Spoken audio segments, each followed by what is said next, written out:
There are a massive number of civilian stops right here in Milwaukee by Milwaukee Police Department.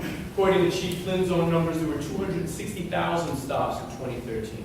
260,000 people were stopped. 240,000 the year before, approximately 240,000 the year before. That's a tremendous number of interactions with law enforcement. These are pedestrian stops, or these are stops in a car. Does anybody know approximately how many folks there are in Milwaukee? 550,000. Yeah, about that, about 596,000. So it's almost, not quite, but almost half. Maybe about 40%. So you can go around the room and figure approximately 1 for 2 have been stopped and had an interaction with law enforcement. And one way or another, yes, ma'am. How does stop-and-frisk work?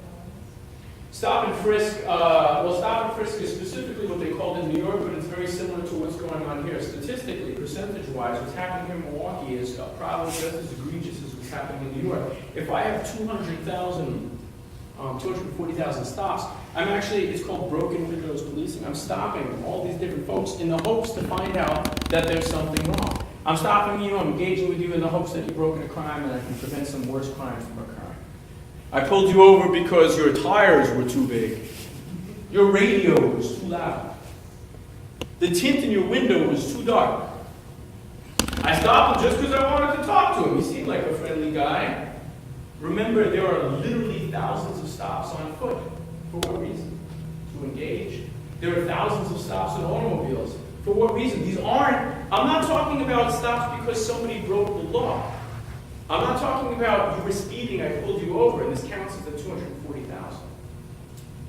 Yes, my friend? It's just interesting that you mentioned every single one of those at that stop. Oh, anything I'm saying I've heard here in Milwaukee. All of them. Recently. And it's a shame. And we'd love it to stop because we believe, as hopefully all of you do, everybody should have, has the same rights to the same quality of policing.